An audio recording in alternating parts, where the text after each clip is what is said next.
नहीं खेला सकल नृप लीला। राम जी बाल काल में खेल खेलते। कौन सा खेल? गेंद का, फुटबॉल का खेल। अब फुटबॉल का खेल खेलते राम जी, तो दो पार्टी चाहिए, एक विरोध में एक पक्ष में। लक्ष्मण जी से कहा तुम हमारे विरोध में खड़े हो जाओ।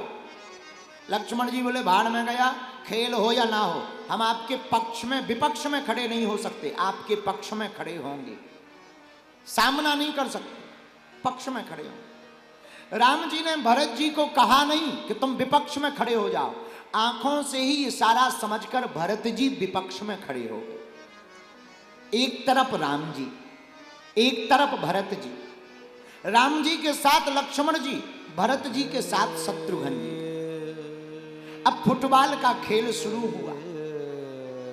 राम जी ने गेंद को फेंका, भरत जी ने गेंद पकड़ी और जोर से लात का प्रहार राम जी की तरफ गेंद पर कर दिया, फुटबॉल पर। राम जी के सामने जैसी गेंद आई तो राम जी ने गेंद के ऊपर, फुटबॉल के ऊपर चरण का प्रहार नहीं किया, दोनों हाथों से फुटबॉल को उठाकर हृदय से लगा लिया।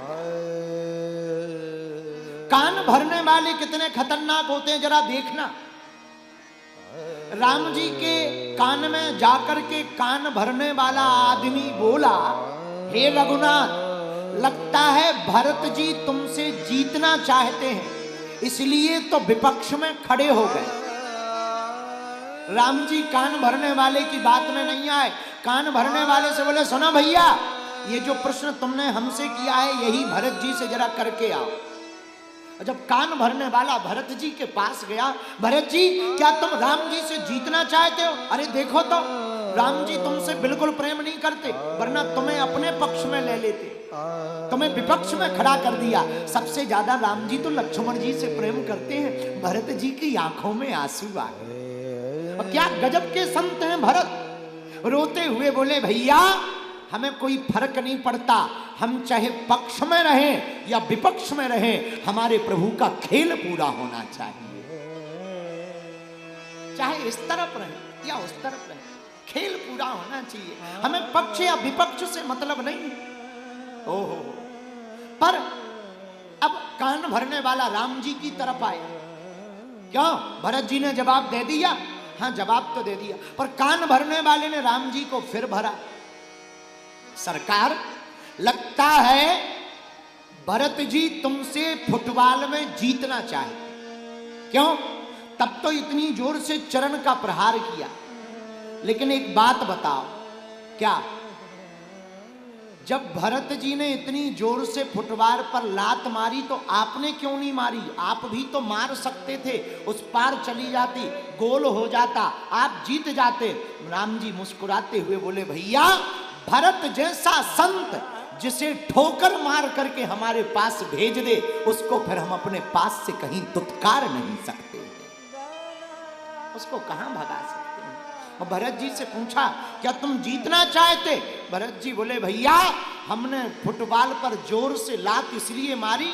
अरे फुटबॉल, तू कितनी पागल है, जिन चरणों को पाने के लिए बड़े बड़े अमलात्मा, विमलात्मा, महात्मा तप करते हैं, त्याग करते, जप करते, यज्ञ करते, तब चरण मिल पाते हैं। तू उन राम के चरणों को छोड़कर आई है। ऐसे लोगों को तो जोर से लात मार करके ही राम जी की तरफ भगा देना चाहिए।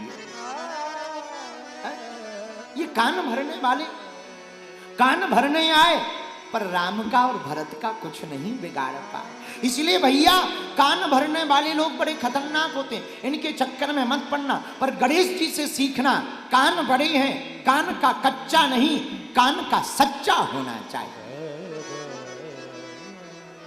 जो तुम सुनोगे वही तो बोलोगे। जो गायक होते हैं उनको एक दिक्कत होती है, क्या?